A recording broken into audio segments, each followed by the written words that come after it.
হাসিনার মাথায় ঝুলছে ফাঁসির দড়ি, দেশে ফিরলেই মৃত্যু নিশ্চিত। আইনি প্রক্রিয়ায় বিচার প্রক্রিয়া সম্পন্ন হওয়ায় চাপে আছে ভারতও। তাই দেশটির পররাষ্ট্র মন্ত্রণালয় রায়ের প্রতিক্রিয়ায় ব্যবহার করেছে কূটনৈতিক শব্দ।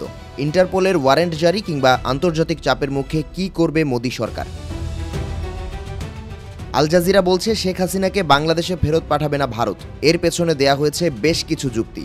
ঢাকা ও নয়াদিল্লির মধ্যে 2013 সালে অপরাধী প্রত্যর্পণ চুক্তি সই হয়। তবে এই চুক্তিতে ফাঁক রেখে দিয়েছিলেন হাসিনা। চুক্তিটিতে রাজনৈতিক ব্যক্তিত্বের ক্ষেত্রে ব্যতিক্রমী ধারা ব্যবহারের সুযোগ রয়েছে। বিশ্লেষকরা বলছেন শেখ হাসিনার বিরুদ্ধে মামলাকে রাজনৈতিক প্রতিশোধ হিসেবে দেখছে ভারত।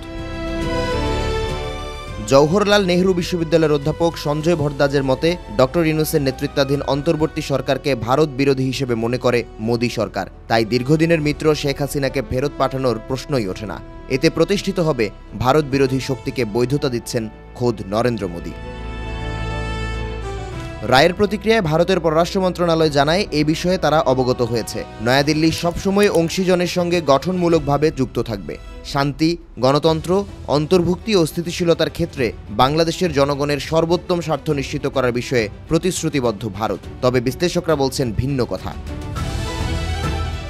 ভারতের সাবেক হাইকমিশনার পিনাক রঞ্জন চক্রবর্তীর দাবি, শীঘ্রই দুই দেশের সম্পর্কের শীতলাবস্থার পরিবর্তন হবে না। কারণ অন্তর্বর্তী সরকারের আমলে ভারত বারবার বলবে তারা শেখ হাসিনাকে ফেরত দিচ্ছে না। আগামী ফেব্রুয়ারিতে নির্বাচনের পর পরবর্তী সরকারের আমলে এই অবস্থার পরিবর্তন হতে পারে।